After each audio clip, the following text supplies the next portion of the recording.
যারা নতুন এসছে, শোনা যাচ্ছে? হ্যাঁ, ওটা ঠিক কথা।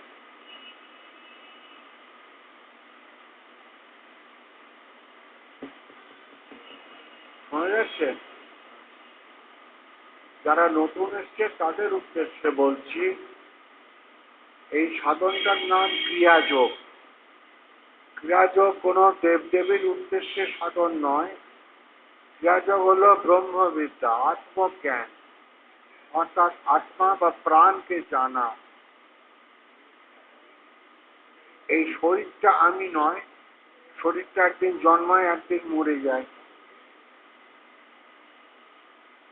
আর এই শরীরটা বিনাশী, আর শরীরকে যে বাঁচিয়ে রেখেছে প্রাণ বা আত্মা, সে অবিনাশী, তার কোনোদিন নাশ হবে না। সেইটা সত্যকারের আমি, আর শরীরটা মিথ্যাকারের আমি। এই যে প্রাণের সাধনা, এটাকেই বলা হয় ব্রহ্মবিদ্যা। এই সাধনটা করলে তবেই আমরা ছুটি পাব। নইলে যতই আমি হোম বম করি, পুজো করি, ভালো ভালো প্রসাদ খাই, মা মা করি, বাবা বাবা করি, ওতে ছুটি পাবো না। ওগুলো হচ্ছে স্কুলে যাওয়ার প্রাথমিক স্তর। আবার প্রাথমিক স্তর না হলে হঠাৎ আত্মজ্ঞানের পথে যেতেও পারবে না। এগুলো সব স্তর বেদ আছে। আমি যখন একতলা থেকে দোতলায় উঠে আসছি সিঁড়ি দিয়ে, তো একটা দুটো করতে করতে সিঁড়ি আছে, প্রত্যেকটা সিঁড়িতে পা না দিলে আমি যেতে পারবো না, পড়ে যাব। তো সেই জন্যে এই পুজো করা, তীর্থে যাওয়া, উপোস করা, ঝগড়া না করা, মারপিট না করা, হিংসা না করা, লোভ না করা, এই যে এগুলো হচ্ছে নিজের প্রিপারেশন। আমি ভালো হওয়ার দিকে এগোচ্ছি।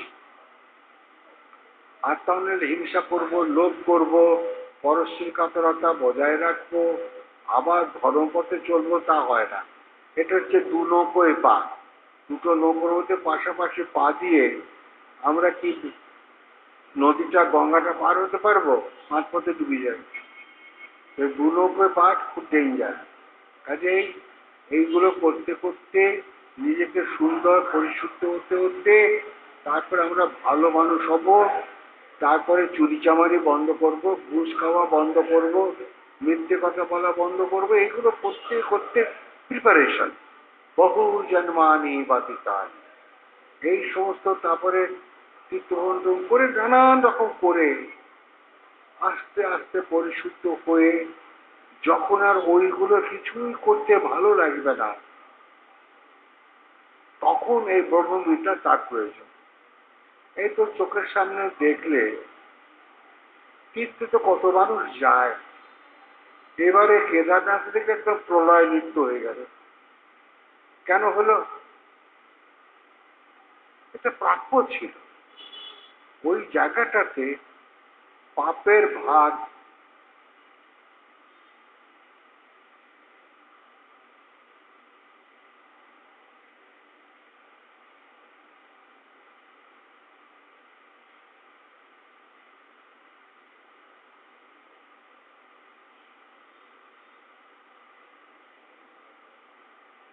ওই জায়গাটাতে পাপের ভার জমতে জমতে পাঁচ করে গেল। এমন পাঁচ হলো যে আজকে কাগজই বলে দেখলাম ইউপির রাজ্যপাল না মুখ্যমন্ত্রী কি একটা বলেছে, অন্তত 10,000 লোক মরে গেছে। চেপে যাচ্ছে, খবরগুলো চেপে যাচ্ছে। কারণ ওখানে পিল পিল করে লোক যায়। কারণ এখন আর হাঁটতে হয় না, এখন ফুরফুর করে বাসে করে নিয়ে চলে যায়। কাজে প্রচুর গাড়ি যাচ্ছে, রাস্তা চওড়া হয়ে গেছে। কিন্তু আগে সব হেঁটে হেঁটে যেতে হতো, এখন সব বাচ্চা কাচ্চা নিয়ে মা বাবা চলে যাচ্ছে। তো সেই জন্যে লোক বেশি যাচ্ছে, রাস্তা হয়ে গেছে, গাড়ি ঘোড়া চলছে, হাঁটার ব্যবস্থা নেই, প্রচুর লোক যাচ্ছে, হিমালয় পাহাড়ের ভেতরে ঢুকে যাচ্ছে সব। এখন এইরকম বৃষ্টি হবে এটা তো কেউ ভাবেনি, এটা তো মানুষের কল্পনার বাইরে। বৃষ্টি বর্ষাকালে হবে, কিন্তু এরকম বৃষ্টি তো কোনদিন হয়নি, এটা তো পাপের ফল। তো সেই পাপের ফল জমতে জমতে এমন বাস পড়লো, একদম 10,000 লোককে নিয়ে চলে গেল। আয় তীর্থে আয় পাপি লোক। তাহলে ওখানে যাবে কারা? পবিত্র মানুষ। ওইগুলো হচ্ছে দুর্গম তীর্থ। এই কালীঘাট, এই তোমার কি বলে এটাকে, দক্ষিণেশ্বর তীর্থ নয়, দক্ষিণেশ্বর বেড়াবার জায়গা, তীর্থ নয়, ওটা রানী রাসমণি করেছে। তারাপীঠ, তারাপীঠ, কালীঘাট, এগুলো হচ্ছে তীর্থ। ওই নলহাটিতে ললাটেশ্বরী, এগুলো হচ্ছে তীর্থ। আমার মনে হয় তারাপীঠটাও 51 পীঠের নয় বোধ হয়। যাক আমি ধরে নিলাম, আর সবাই যায়। আমি 61 সালে গিয়েছিলাম, মাঠে মাঠে আলে আলে সাঁতরে নদী পার হয়ে। সে এখন রামপুরহাট থেকে একদম পিচের রাস্তা হয়ে গেছে, বড় বড় করে গাড়ি ছুটছে। আর আমি হেঁটে হেঁটে গেছি 8 থেকে 9 কিলোমিটার রামপুরহাট থেকে তারাপীঠ। তো সেই নদীর এদিক থেকে তারাপীঠ হলতে নেমে সোজা 3-4 কিলোমিটার, 3 কিলোমিটার 4 কিলোমিটার হবে, মাঠে মাঠে আলে আলে গিয়ে দেখছি তারাপীঠের নদীটা। এবার গামছা পরে বাঁ হাতে ওগুলোকে নিয়েছে, ডান হাতে সাঁতরে সাঁতরে পার হয়ে গেছে, গিয়ে ও পিঠে গেছে। তাও 1961 সালে। তখন ওইটা পুরো জঙ্গলের মধ্যে লম্বা মন্দিরটা দাঁড়িয়ে ছিল, আর চারপাশে 4টে বারান্দা ছিল, আর কিচ্ছু ছিল না। কিছু মানে কি, কিছুই ছিল না। ওই নাম শুনেছিলাম তারাপীঠ হল, কোথায় যাবো, এবার তারাপীঠ হলটাই নামি। কেউ বলতেও পারতো না তো। আজকে দেখো এত হই হই কাণ্ড, কারণ কলকাতার বাবুরা যেতে শুরু করলো, গাড়ির পর গাড়ি, বাসের পর বাস, একদম ওই টুরিস্ট কোম্পানিগুলো হু হু করে নিয়ে ছুটছে। এই তো ব্যবসা প্রতিষ্ঠান। আর তখন তীর্থক্ষেত্রের যে মহিমা, সেইটা ধ্বংস হয়ে গেল। কষ্ট না করলে তীর্থ হয় না। এই কালীঘাট তীর্থ ইতিহাসে তাকিয়ে দেখো, অতীব জঙ্গলের জায়গায় ছিল, সেইটা হয়ে গেছে কলকাতা। এখন এইভাবে এক একটা তীর্থকে কেন্দ্র করে লক্ষ লক্ষ মানুষের আনাগোনা। ঠিক কেদারবতীতেও তাই হলো। আর যেহেতু ওটা দুর্গম জায়গা, পাহাড়ি এলাকা, এমন বৃষ্টি ভূমিকম্প হয়নি, এটাই যথেষ্ট। ভূমিকম্পে আর যতগুলো কিন্তু একটাও পিটতে হতো না। তো হয়েছে বৃষ্টি, প্রবল বৃষ্টি, ধুয়ে মুয়ে নিয়ে চলে গেছে। কথা বলে পাহাড়ি বৃষ্টি। আমি জলপাইগুড়ি জেলায়, আমার জন্ম চা বাগানে। এই বর্ষাকাল হচ্ছে, তখনকার দিনে 2 সপ্তাহের খোরাক বাড়িতে রাখতেই হবে, কারণ তুমি হাট বাজার পাবে না, দোকান পাবে না, কোনো বাজার বসবে না, মার্কেট নাই। এত বৃষ্টি হলে আর থামবে না। সেগুলো গাছপালা কাটতে কাটতে, উত্তরবঙ্গ ফরেস্টের দেশ, এখনো সেখানে হাতি বেরোয়, তবে অর্ধেক গাছপালা চলে গেছে। আমি ছোট বয়সে যত গাছপালা দেখেছিলাম, সব বাবুদের ফার্নিচার হয়ে গেছে। শাল গাছ, সেগুন গাছ সব কেটে নষ্ট। এখনো 2-4টে সরকারের রিজার্ভ ফরেস্ট আছে, তাও চুরি চামারি করে বিক্রি হয়ে যায়। এই মোটা মোটা শাল গাছ, আমরা তো এসব বন্দুক নিয়ে নিয়ে ঘুরে বেড়াতাম। এখন কিন্তু কোনোদিন হরিণ মারেনি, যদি বাঘ এসে আক্রমণ করে তার জন্য দেখবার জন্য। এই বড় বড় সাপ। আমার দাদা রাত্রিবেলায় পায়খানা গেছে, এখন সিগারেট খেতে হবে। আমার দাদা আর জ্যাঠতো দাদা, 2 দাদা সিগারেট খাবে চুরি করে, বাড়ির মধ্যে কি করে খাবে? বাপ মা যদি জানতে পারে তো পেটাবে না। সেই জন্যে গাড়ুতে করে দুজনে 2টো গাড়ু করে জল নিয়ে ওই জঙ্গলের দিকে গেছে।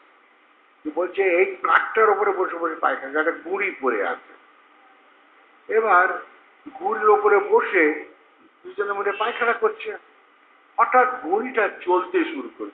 আরে গুঁড়ি নড়ছে কেন রে, এগিয়ে যাচ্ছে, ওরে তো সাপ হবে। সে অজগর সাপ, এই মোটা। তো সেসব সাপ আমি নিজের চোখে দেখেছি।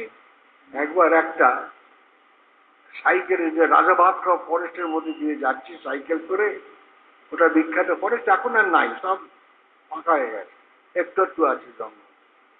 এই তো কয়েক বছর আগে আমি গিয়েছিলাম মোটরে করে, সেসব জায়গায় আর জঙ্গলে এখন কমে গেছে আর।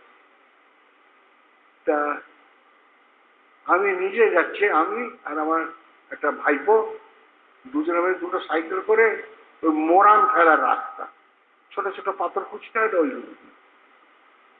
দুজনে পাশাপাশি গল্প করতে করতে সাইকেল করে যাচ্ছি। তখন আমার বয়স 14-15 বছর, আমি কলকাতা থেকে গেছি আর কি। তো এই গার্ডেন থেকে পরবর্তী আরেকটা গার্ডেনে যাবো আর একজনের কাছে দেখা করতে, তারপরে আমি আবার ফিরে আসবো। হঠাৎ দেখি কি বাঁ দিকে জঙ্গলটা, ডান দিকেও জঙ্গল কম, বাঁ দিকটাই বেশি, মানে গভীর জঙ্গলটা বাঁ দিকে এগিয়ে যাচ্ছে, ডান দিকে খানিকটা গিয়ে শেষ হয়ে গেছে। আমি বাঁ দিকে দেখছি শো শো করে শব্দ হচ্ছে, ঝড়ের মতো। আমি তো বাড়ি কি দিব, তাকিয়ে দেখেছি এত বড় একটা অজগর সাপ, এত বড় হাঁটা, সাঁ সাঁ করে হাওয়া টানছে। আমাদের জোর করে প্যাটের দিকে এগিয়ে গেছি, গিয়ে দাঁড়িয়েছে ওইখানে, গিয়ে দেখছি বাপরে বাপ, কি সাপরে বাবা!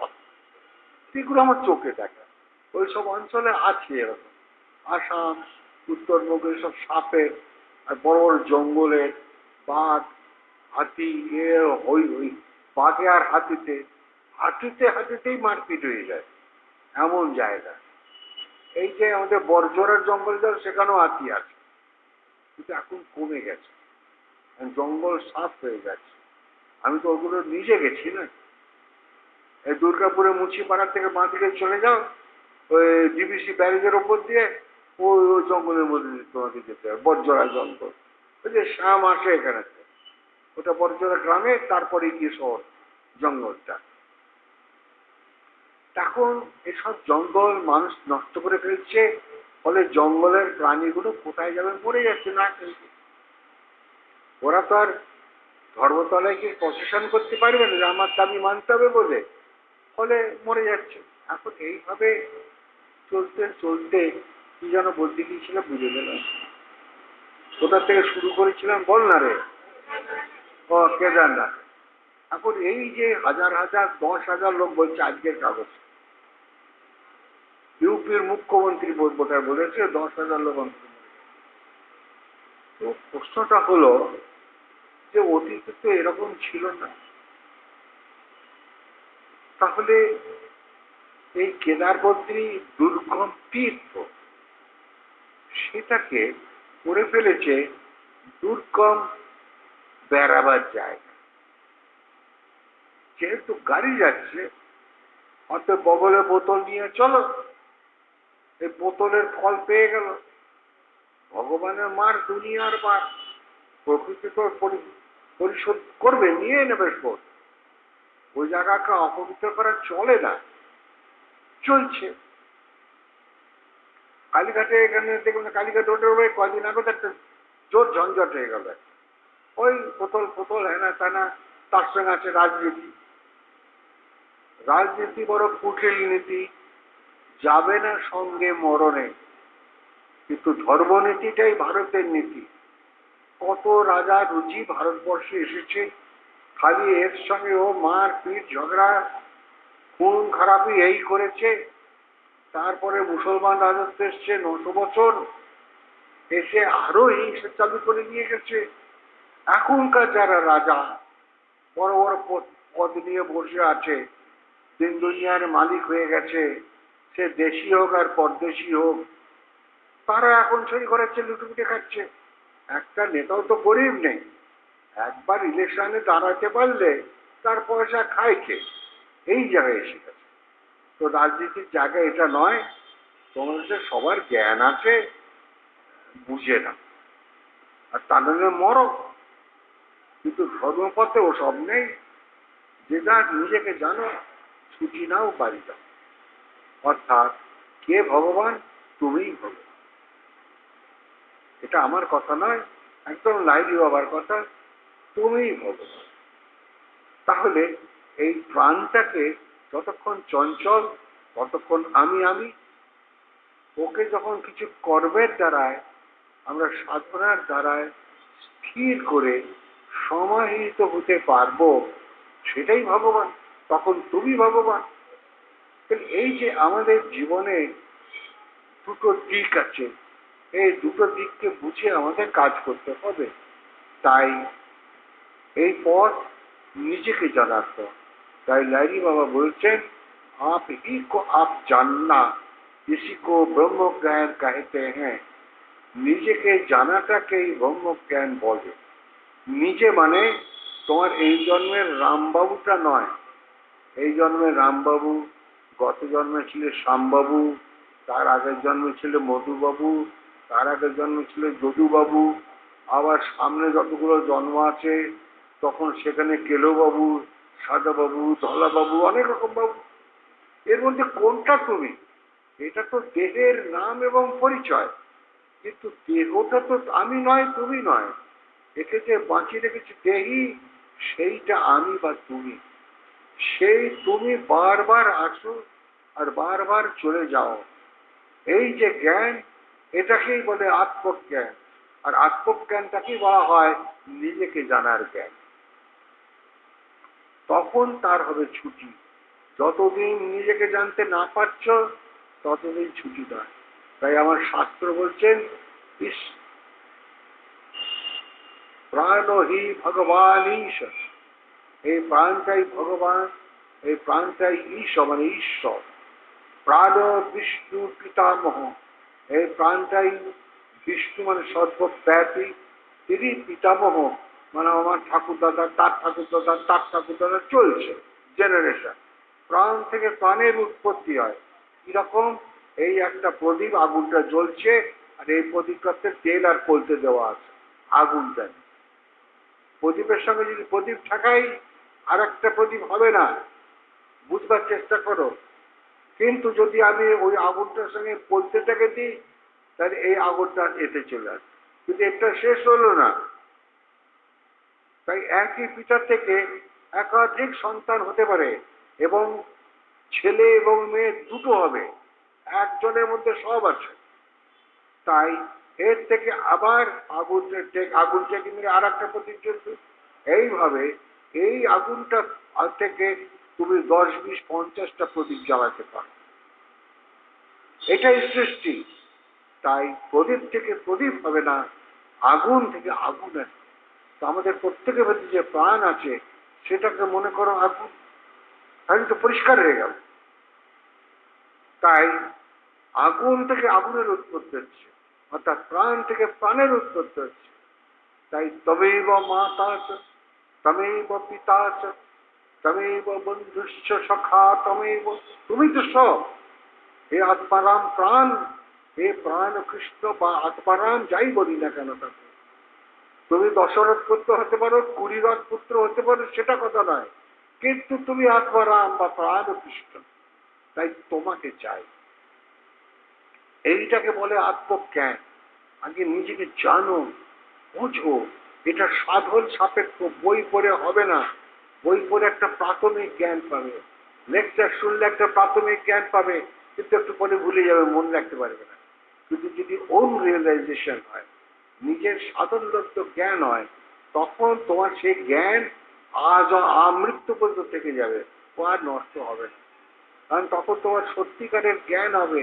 আর পড়ুয়া বিদ্যা হয়ে কোনো লাভ নেই। আমরা গুরুর কাছে যাই কেন? এই জ্ঞানটাকে পাওয়ার জন্যে।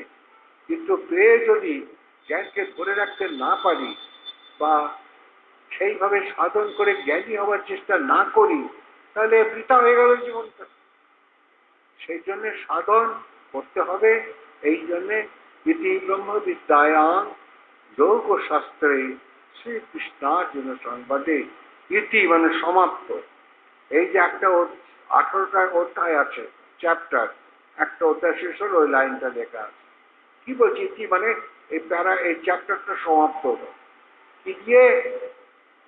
ব্রহ্মবিদ্যা এবং যোগশাস্ত্র। যোগ ছাড়া ব্রহ্মবিদ্যা নাই, আবার ব্রহ্মবিদ্যা ছাড়া যোগশাস্ত্র নাই। যোগটা শাস্ত্র, বিদ্যাটা ব্রহ্ম। আমি যতই ভগবান ভগবান করি, মা মা করি, শিব শিব করি, কালি কালি করি, তাতে খানিকটা পবিত্র হবে, মনটা আত্মমুখী হবে, কিন্তু আত্মজ্ঞান হবে না। এটা চূড়ান্ত সত্য। আত্মজ্ঞান পেতে গেলে আত্মকর্ম করতে হবে। সেইটা যিনি করবেন তিনিই পাবেন। এ তো সোজা হিসাব। আমি ভাত না খেলে পেট ভরবে না। আমি যদি আমার সামনে মা ভাত দিয়ে গেল, আমি খুব জব করতে পারি, তো মা মা এই ভাত খেয়ে নে বলে মা ওদিকে চলে তাও সাজিয়ে গুজিয়ে দিয়ে গেছে। আমাকে আমার গুরু শিখিয়েছে জব করলে তোর সব হবে। আমি নিন্দা করছি না, কেউ আমাকে ভুল বুঝছো না। এবার আমি সেইটা ভাতটাকে না খেয়ে আমি জব করতে লাগলাম, ভাত ভাত ভাত ভাত ভাত ভাত। আমার কি পেট ভরবে তুমি বলো?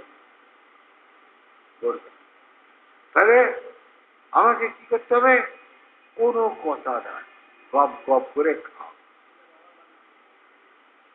গপ গপ করে খাও, হয়ে গেল। তাই এই টাকা দিয়েছে, এটা থেকে দিয়েছে।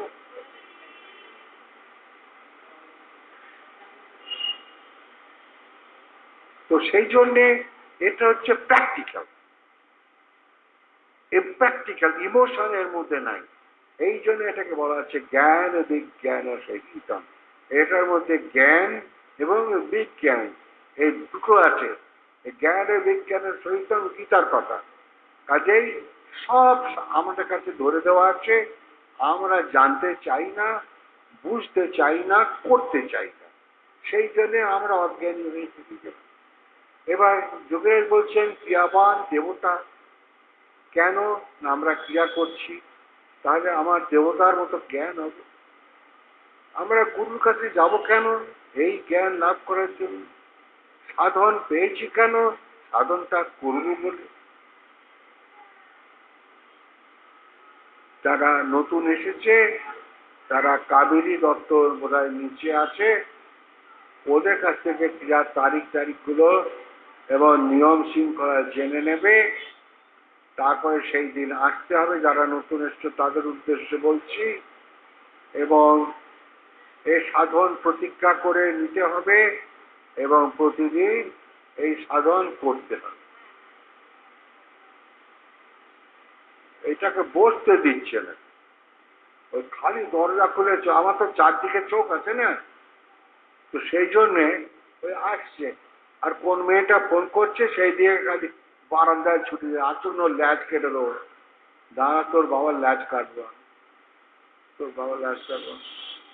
খালি কোন মেয়েটা ফোন করছে আর সেই দিকে ছুটছি, আর সামনে কথা বলতে পারবে না।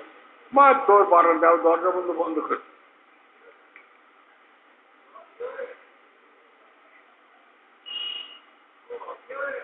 হ্যাঁ, ও বারান্দা গেছে। আরে বিয়ে হলে কেন? বিয়ে হলে বাইরে প্রেম করবে না? এটা কি করে? বউ না জানতেই হলো, ঠিক আছে যাবে না। বউ না জানতেই হলো, বউ জানলে ঝগড়া করবে, ওই জন্য বাইরে চলে যাচ্ছে। একটু সোজাই এসব। ল্যাজটা খুলে দেয় না, দেখলে ঠিক ভেতর থেকে সাপ ফস করে বেরোবে। তোর গায়ে লাগছে কেন? ও যদি আর একটার সঙ্গে প্রেম করতো তোর কি? ধরো আসতেছে। হ্যাঁ, সহ্য কেন? আমার অসহ্য কি আছে? তো তুই তুই বা সহ্য করতে পারবি না কেন? তোর গা জ্বলবে কেন আমাকে বল? তোর গা জ্বলবে কেন? আগেকার রাজাদের 10টা করে রানী থাকতো, তবে এই দেখো ও মেনে নিয়েছে কেন? ও তো ওই করে বেড়ায়, ও তো এই করে বেড়ায়, পক্কা করে বেড়ায়। এই মেয়েটা ভালো, ওর পেছনে 50 টাকা খরচা করলো, চল ওই রেস্টুরেন্টে খেয়ে আসি, 200 টাকা খরচা হয়ে গেল। আবার দুদিন পরে ঝগড়া হয়ে গেল, ছেলেরা আর একটাকে ধরলো। এই করে তুই জীবন পার করছিস। আর ওর মা খালি বলছে ছেলেটা চাকরিও করলো না, বিয়েও করলো না, আমি কি করে করবি? ওর পেছনে তো খালি মেয়েগুলো ছোটে। দেখো না চেহারাটা কি হয়েছে দেখেছো? লাবণ্য আছে? তুমি বলো, লাবণ্যটা গেল কোথায়? ওই মেয়ের পেছনে ছুটে ছুটে লাবণ্য চলে গেল। ঠিক বলছি তো? বল না। আরে হ্যাঁ কর, কি আছে, পয়সা তো লাগছে না। যাই শোনো, বেশি বলতে দিয়ে সবাই রেগে যাবে। তারপরে আশা বল।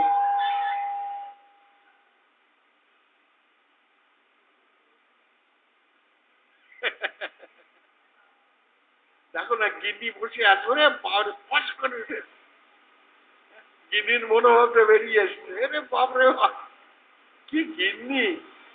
বাপরে বাপ, এমন গিন্নি কোথাও খুঁজে পাবে না গো তুমি।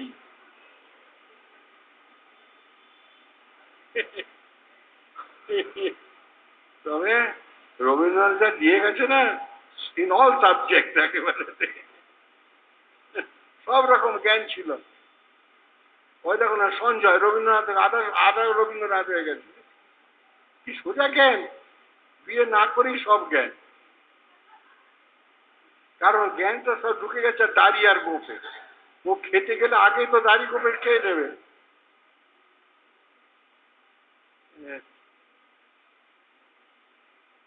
রবীন্দ্রনাথ পরে আর দাড়ি গোপ কাটতে পারতো না, কারণ সব তো এতকাল রাখলাম, এখন বুড়ো হয়ে গিয়ে দাড়ি গোপ গুলো পেকে গেছে, আমি খাওয়ার আগে ও খেয়ে নেয়, মহা মুশকিল। আবার কি হচ্ছে জানো, এই খেতে যাচ্ছি দাড়ি গোপ গুলো পরিষ্কার করা হয়নি, কারণ আমি তো মুখটা ধুয়ে চলে গেছিলাম, ওগুলো তো সাবান দেওয়া হয়নি। এবার সেই আটাগুলো লেগে আছে। আমি চুরি করে একটুখানি সন্দেশ খেয়েছি, তো সন্দেশ লেগে আছে। সন্দেশ না দিলে তো সন্দেশে আটাটা লেগে আছে, ঘিয়ের, সন্দেশের মধ্যে ঘি থাকে, সে ঘিটা লেগে আছে। আর ওটা তো পচে গেছে, রাত্রে তো সাবান দেয়নি রাত্রে খাওয়ার পর, এখন সেটা পচে গেছে। সকালবেলায় সেটাকে আমি সাবান না দিয়ে মুখ দিয়ে চা খেতে বসে গেল বিস্কুট, তো ওই জারটা ওর সঙ্গে চলে গেল। রবীন্দ্রনাথ বোকা ছিল বলে কি আমরা সবাই বোকা হবো? ও একজন বোকা হয়েছে। দেখ আর কারো বড় বড় দাড়ি কম আছে বল? কেউ নেই। ও আর একটা রবীন্দ্রনাথ ডুপ্লিকেট দিয়েছে। যাই হোক শোনো, কোনো জিনিস নিয়ে বেশিক্ষণ বলতে চাই, একটু এত আনন্দ করলাম হয়ে গেল। ওই দেখো না কিরকম বুকে যাচ্ছে, এখনো আসেনি। পুরি সভ্য না, কি প্রেম চলছে। হ্যাঁ, হায় যত ল্যাজ করছি,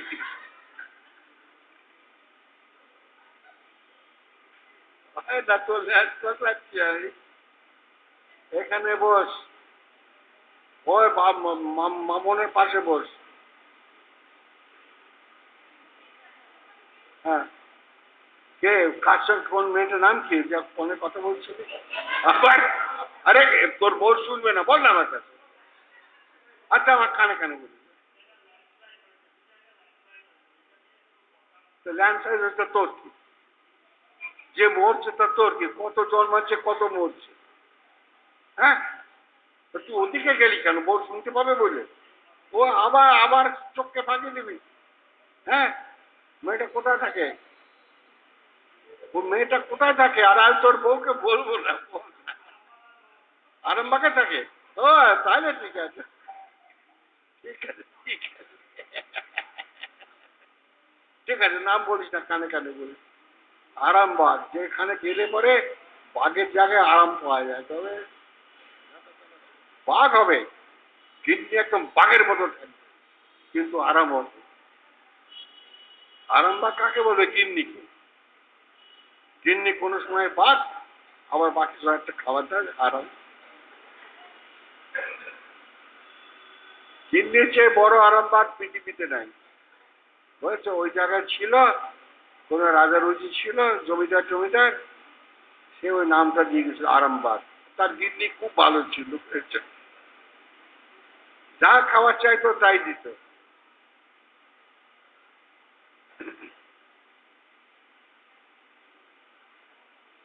গিন্নির ভালো নাম হচ্ছে আরামবাগ, আর সে যদি গন্ডগোল হয়ে গেল তাহলে হারামবাগ।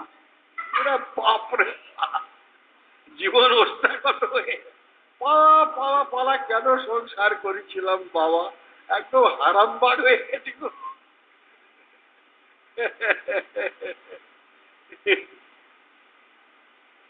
বেশ বেশ ও দেখো ছেলেকে জড়িয়ে ধরে হাউ হাউ করছে একেবারে, খুব মজা পেয়ে গেছে। বেশ বেশ শোনো, সবসময় হাসতে হবে, একটা ছোট্ট কথাকে নিয়েও বেশ রসিকতা করতে হবে। খালি সবসময় মা গো, ভগবান গো, ব্রহ্ম ব্রহ্ম গো, এতে জীবন চলে না, বুঝছো? আমাকে খেতেও হবে, পায়খানাও করতে হবে, দুটোই চাই, গ্রহণও চাই, ত্যাগও চাই, তা নাহলে বাঁচতে পারা যাবে না। হ্যাঁ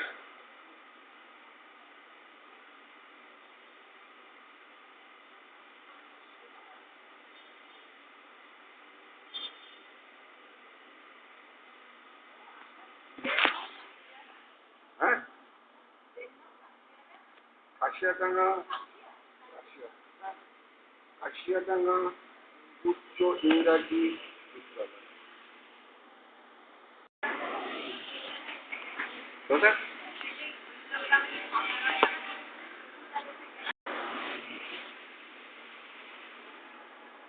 এই সাধনটা হলো, দেহকে জানার দরকার নেই, দেহটাকে জানবে এই পার্থিব জগৎ। আর আমি জানতে চাইব আমার অপার্থিব জগৎ, মানে একটা হচ্ছে এক্সটার্নাল ওয়ার্ল্ড, একটা হচ্ছে ইন্টারনাল ওয়ার্ল্ড। আমি জানতে চাইব ইন্টারনাল ওয়ার্ল্ডটাকে, আমার ভেতরে যে আমি, সেই আমিটাই সত্য, বাকি সব মিথ্যা। অর্থাৎ তাকে আমরা সোজা কথায় বলি প্রাণ বা আত্মা। সে আছে, তাই দেহটা জন্মেছে, তাই দেহটা বেঁচে আছে। সে আছে, তাই আমার ভেতরে ক্ষুধা পিপাসা লাগছে, হিংসা লোভ ক্রোধ সব আসছে। সে মরে না থাকলে মৃতদেহ, তখন তাকে জ্বালিয়ে দিলেও সে আর কোনো প্রতিবাদ করবে না। আর তার আগে যদি একটা দেশলাই কাঠিনাতে হাতে উড়ি বাবু খুলে গেছে, আর তো তার ক্ষমতা। সেই প্রাণকৃষ্ণ আত্মারাম আছেন, তাই দুটো চোখ দেখছে, দুটো কান শুনছে, দুটো নাক দিয়ে শ্বাস নিচ্ছি, দুটো হাত দিয়ে কাজ করছি, দুটো পা দিয়ে চলছি। এইগুলো হচ্ছে দ্বৈতের লক্ষণ। কিন্তু মাথা একটা, বুক একটা, আমি একটা।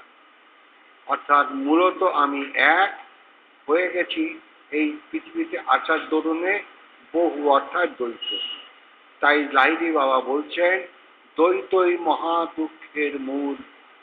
এই সাধনটা করে আমরা যদি দ্বৈতের বাইরে যেতে পারি, তাহলে সব ঠিক হয়ে গেছে। আর তা না হলে যতক্ষণ দ্বৈতের মধ্যে আছি, ততক্ষণ দুঃখ থেকে পরিত্রাণ পাওয়ার উপায় নাই।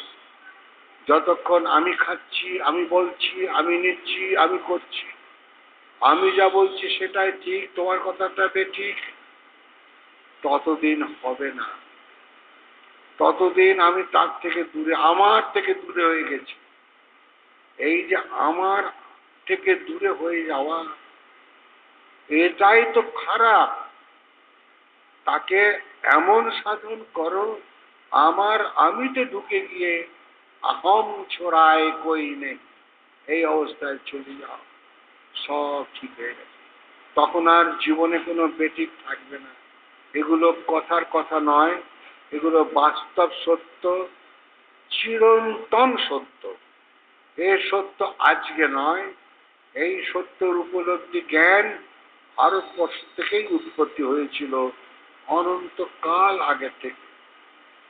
জবের থেকে সৃষ্টি হয়েছে, তারপর থেকে ধীরে ধীরে এসে এই জ্ঞান আমাদের দেশে এসছে।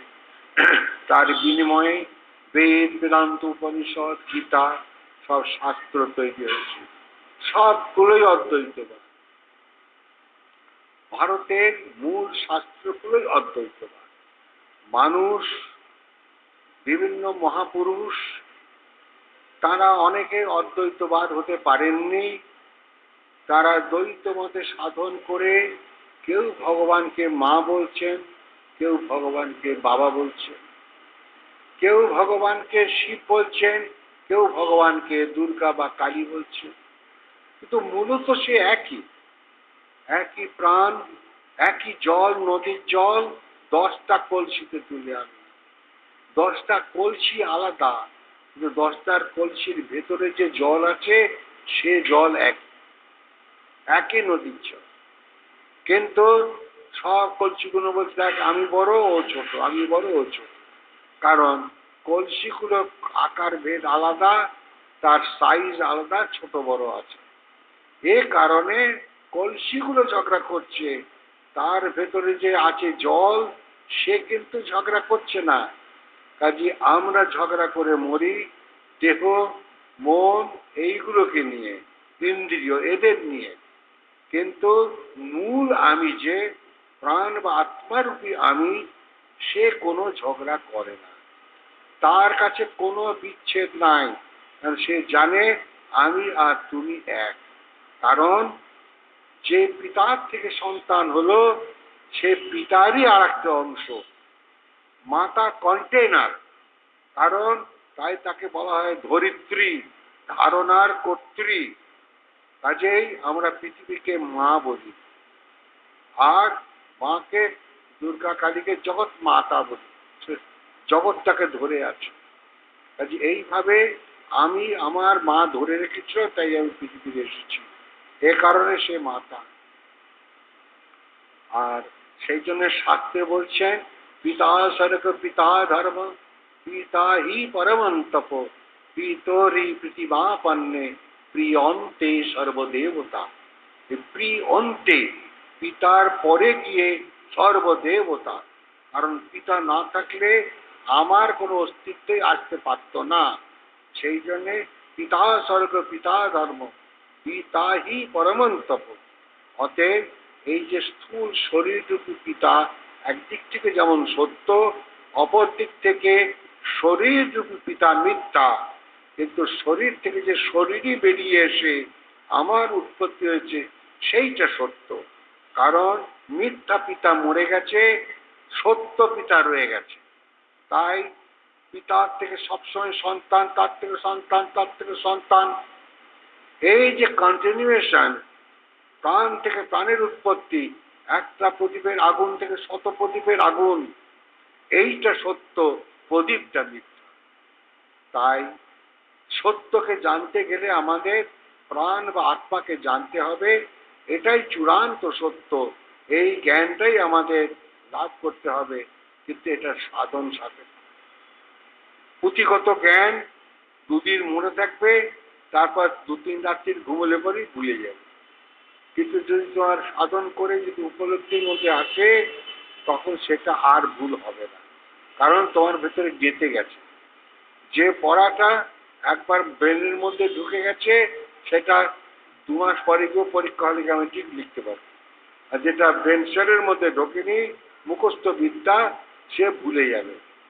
সেই রকম আমাদের সাধন করে, অর্থাৎ অত্যন্ত অধ্যাবসায়ের মাধ্যমে এইটাকে জানতে হবে, এটাই ঠিক, বাকি সব বেঠিক।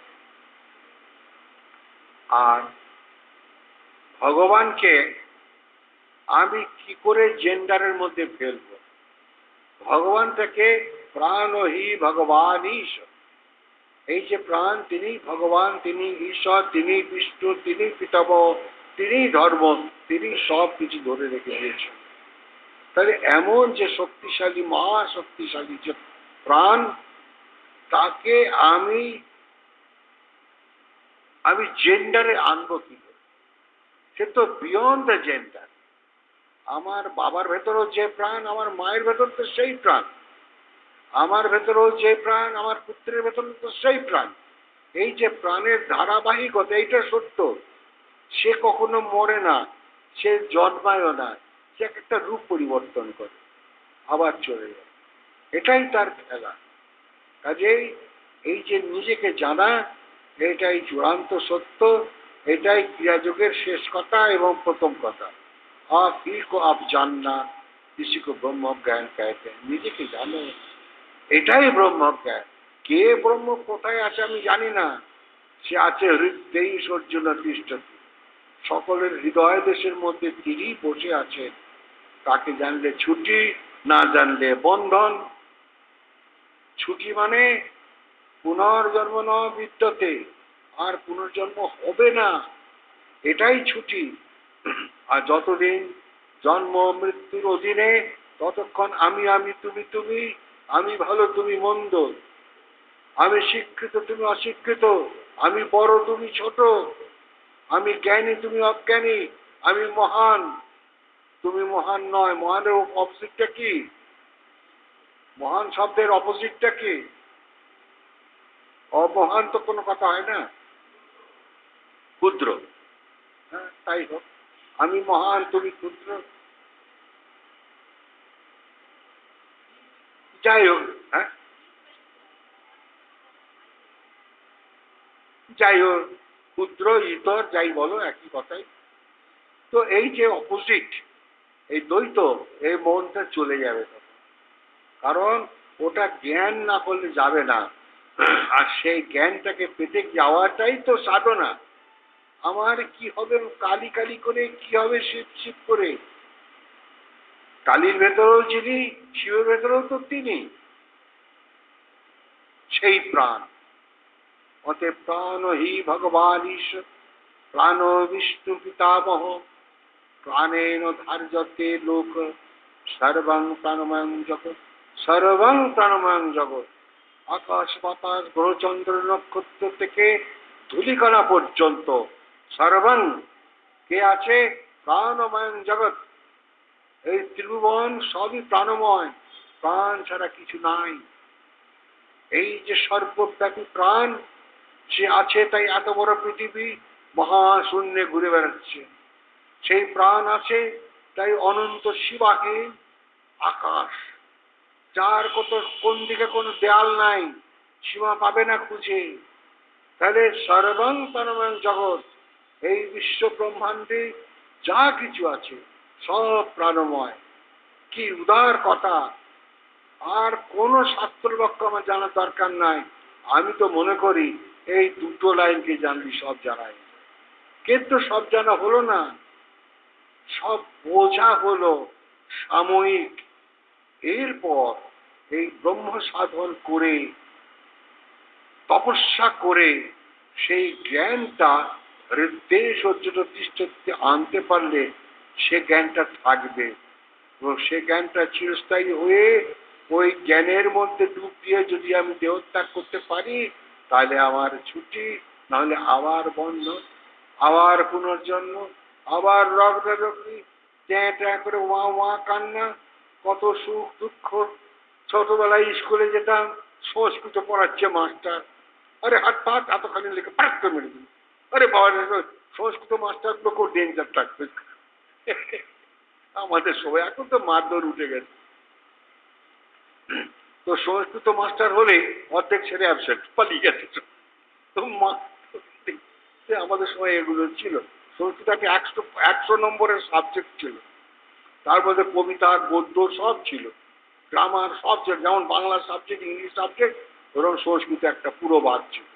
এখন সব দিয়েছে শেষ করে, দিয়ে খালি ইংরেজি শেখ আর বাংলা শেখ, আর কোনো ভাষার দরকার নেই। ভারতের মূল ভাষাই তো ওইটা। সংস্কৃতকে না জানলে শাস্ত্রকে জানবে কি করেছে? আর শাস্ত্রকে না জানলে ভারতের জ্ঞান পাবে না। অতএব ভারতকে জানারও দরকার নেই। এখন তোমরা ইন্ডিয়াকে জানো, কোনো ইংরেজি শিখে করে কমে খাও, এই হচ্ছে মূল কথা। সংস্কৃত জানলে জ্ঞানী হবে, আর ইংরেজি জানলে অজ্ঞানী হবে। সংস্কৃত জ্ঞানটা আত্মজ্ঞানের দিকে ঠেলে দেয়।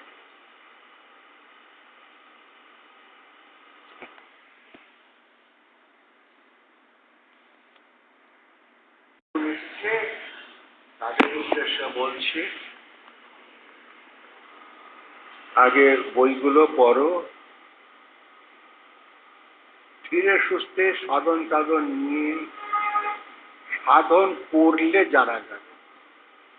ভাত খেলে পেট ভরবে, জল পান করলে পিপাসা দূর হবে। ওই জন্যে আমরা বাঙালিরা বলি জল খাবো, পান করি না। আর অন্য ভাষার লোকেরা বলে জল খাবে পানি পিবে। আমাদের বাঙালিদের মানে আর কি করে, জল খাবে আর পানি পিবে, তার মানে জলটাকে খাও, খেতে গেলে তো চিবিয়ে খেতে হয়, পানি তো চিবিয়ে খায় না জলটা, কিন্তু যখন সেটাতে পানি হয়ে গেল তখন পিবে মানে পান করবে। এগুলো রসিক কথা আর কি। বলো, কার কিছু প্রশ্ন থাকলে বলো।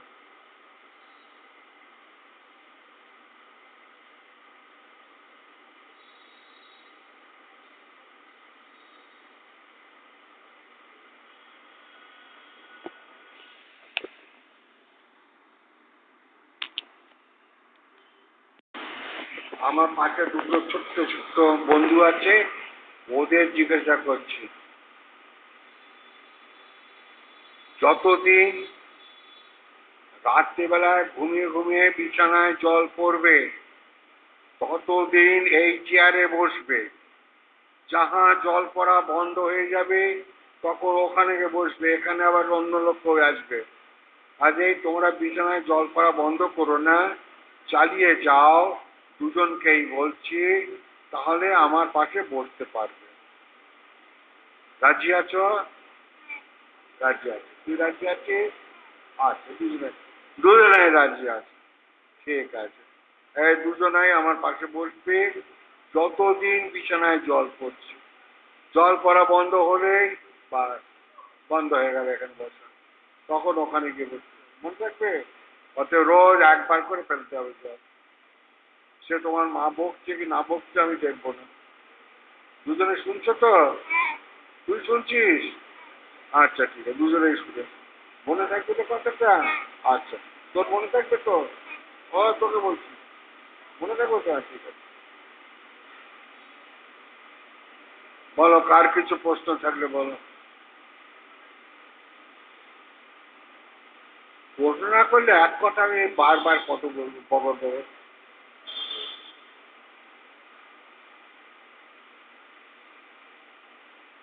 বাবা বিশ্বনাথ, হ্যাঁ দাও, কি বলবো বলো।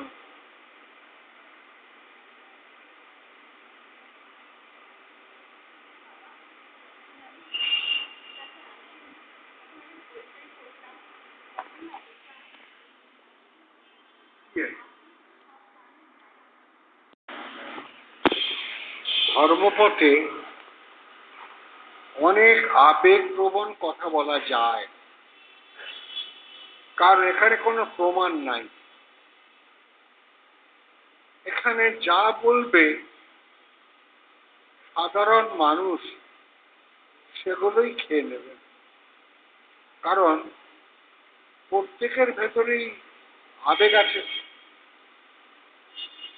একটা হচ্ছে আবেগ ধর্ম, আর একটা হচ্ছে বিজ্ঞান ধর্ম। কেউ যদি বলে আমি মা কালীকে দেখলাম ওই মেঘের ওপর থেকে আর মাটি পর্যন্ত, সবাই বলবে ওরে বাবা, এত বড় ভগবান, এত বড় মা কালী, ওরে হ্যাঁ আমি নিজের চোখে দেখেছি। অমনি সে হাত জোর করে প্রণাম করে। মা কালী দেখতে কেমন রে? এত বড় জিভ, লাল টকটকে চোখ, হাতে খাড়া, আরে বাপ। আচ্ছা, এগুলো কি আমরা তো বুঝি না। সেটা মা, কিন্তু যার পেট থেকে আমি জন্মেছি সে খারাপ, এটা কি করে? এই মা যদি গর্ভধারিণী মা যদি খারাপ হতো, তাহলে আমি বড় হলাম কার কোলে, কার বুকের দুধ খেয়েছি? আমার পেট কনকন করছিল, আমি ওয়া ওয়া করে কাঁদছি, আর আমার মা কোলে তুলে নিয়ে সারা রাত সোনা সোনা সোনা সোনা করে আদর করে আমাকে ঘুম না পাড়ানো পর্যন্ত মা শোয়। কিন্তু ওই কালিমা কি করেছে আমাকে? আমি বিজ্ঞানবাদী, তাহলে কালী মা মন্দিরে থাক, আমি অশ্রদ্ধা করব না। যেহেতু সবাই তাকে ভগবান বলে, আমিও ভগবান বলছি, আমি ওই কালী মাতাকে প্রণাম করব, আগে আমার নিজের মাকে প্রণাম, এর আগে আমি কোনো কথা বলতে রাজি নেই। আমার শোবার ঘরে চিরকাল আগে মা 1 নম্বর, তারপরে বাবা, তারপরে সব গুরু, তারপর যোগীদাস। আমি সেটাকে একটুখানি আলাদা করে দিয়েছি। মা, বাবা, এপাশ থেকে, এপাশ থেকে গুরু, গুরুদের ছবি, মাঝখানে যোগীদাস। কারণ ইনি হচ্ছেন স্বয়ং ভগবান, এনার ওপরে কিন্তু কেউ নেই। হম ছোড়ায় কই নেই, কাজে তাকে আমাকে সবচেয়ে বড় করতেই হবে। তিনি আছেন বলে আমি মা বাবাকে পেয়েছি, তিনি না থাকলে আমি মা বাবাকেও পেতাম। আমার এইটা বিচার, পুঁথিগত বিচার নয়, আমার ব্যক্তিগত বিবেকগত বিচার। এইটাকে আমি বেশি ভালোবাসি। পুঁথিগত বিচার যে লিখেছে সেও ভুল করতে পারে, সেও আবেগ প্রবণ হতে পারে, কিন্তু আমি তো জানি যে এটা আমার মা, আমি তো জানি যে এটা আমার বাবা। কেন না, আমার মা বলেছে তোমার বাবা, এর চেয়ে বড় সাক্ষী আর দরকার করে না। তো সেই জন্যে আমি আগে ঘুম থেকে উঠে প্রথমে মাকে প্রণাম করব, তারপরে বাবাকে প্রণাম করব। আবার চলে গেলাম বাঁ দিকে, বাঁ দিকে গুরুকে প্রণাম করি, তারপরে মাঝখানে যোগীরাজ, উনি একদম মধ্যমণি। এভাবে আমার বেডরুমে সাজানো আছে আমার বিচার অনুসারে। ভালো মন্দ আমি জানি না, আমার যা ভালো লেগেছে আমি তাই করি, আর সেটাই তোমাদের কাছে বলি।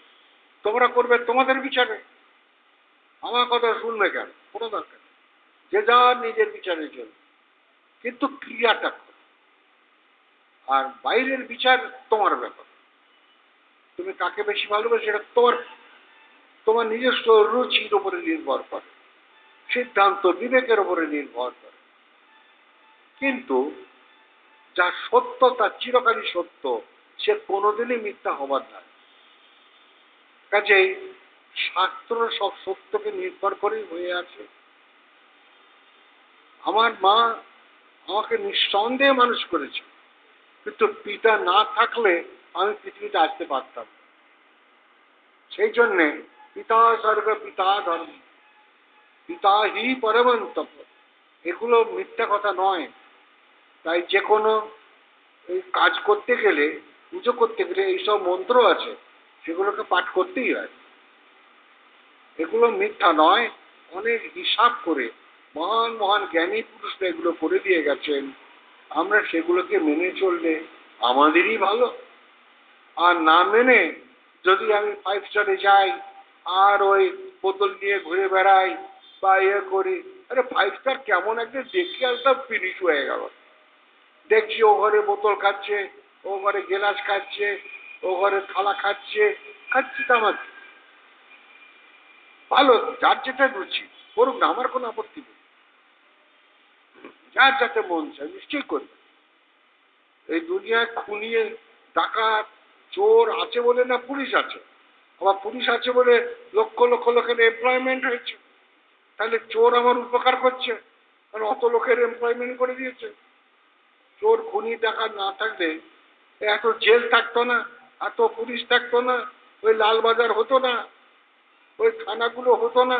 কত মানুষ চাকরি করছে সেখানেতে, এক একটা থানাকে কেন্দ্র করে 100-200 লোক চাকরি করছে। লালবাজারকে কেন্দ্র করে হাজার হাজার লোক চাকরি করছে, হচ্ছে তো। সমাজে দরকার আছে। আবার বিদেশি শত্রু যদি না থাকতো তাহলে মিলিটারি থাকতো না, সেও একটা বিশাল এমপ্লয়মেন্ট। এইভাবেই দেশ চলছে। সবার দুটো পয়সা দরকার, কারণ পয়সাটা হচ্ছে একটা বিনিময় জিনিস। পয়সাটা দিলে তুমি যা চাইবে তাই পাবে, ভালো চাইলে ভালো পাবে, মন্দ চাইলে মন্দ পাবে। একজনকে 20,000 টাকা দিলে একটা নিজে খুন করে, ওকে ওকে শেষ করে দিয়ে আয়, ও গিয়ে 20,000 টাকা দিল, শেষ করে দেওয়া হয়ে গেল। তাই এগুলো হচ্ছে সব ক্যালকাটা ল্যাঙ্গুয়েজ, এই যে শেষ করে দেওয়া। কাজে সব রকম শেখো, শিখে জ্ঞান অর্জন করে নিজেকে অজ্ঞানী করে চুপ করে রেখে দাও। প্রয়োজন ক্ষেত্রে ব্যবহার করবে, নইলে ব্যবহার করবে না, বুঝে গেলে যাবে না। কিন্তু স্টোর করে রাখতে তো ভালো, খারাপ তো, অপ্রয়োজন তো করে রাখো।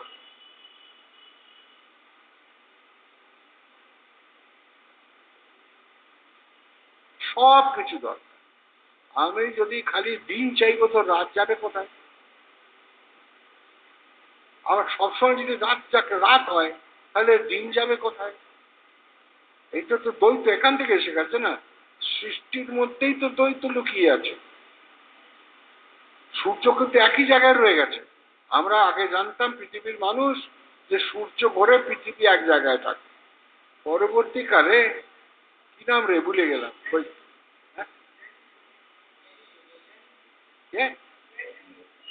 গ্যালিলিও। হ্যাঁ, গ্যালিলিও।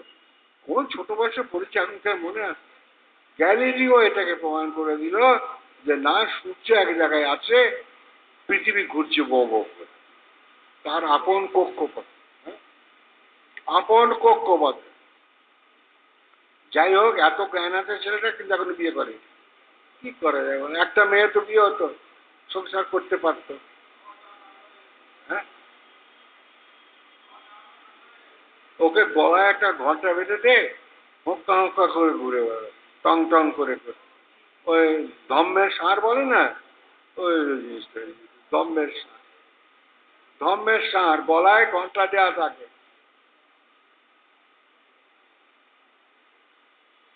বলো, তুই মুশকিল করবে। রেগে যাচ্ছিস না তো? হ্যাঁ, আরে একটু আধটু রাখ বাবা, একটু আধটু রাখ, বেশি রাখবি না। বেশি রাখতে হবে আমাকে মেরে দেবে শেষ কারণে। ও তা রাখবি না, রাখবি না। এই গেল। প্রেম টেম করছিস? আরে প্রেম টেম করছিস কেন? সবাই প্রেম করছে, তুই কেন করছিস না বল? ওই দেখুন, ওর বরটাও প্রেম করছে। ও মোবাইল আসলো, একদম বারান্দায় চলে গেল, গুজুর গুজুর 8 ঘন্টা করে আবার চলে আসে। আর বাড়ি গিয়ে বলবে কি সাধু, আমি প্রেম করি না। ওই ওই যে একটা হলুদ গেঞ্জি, C7।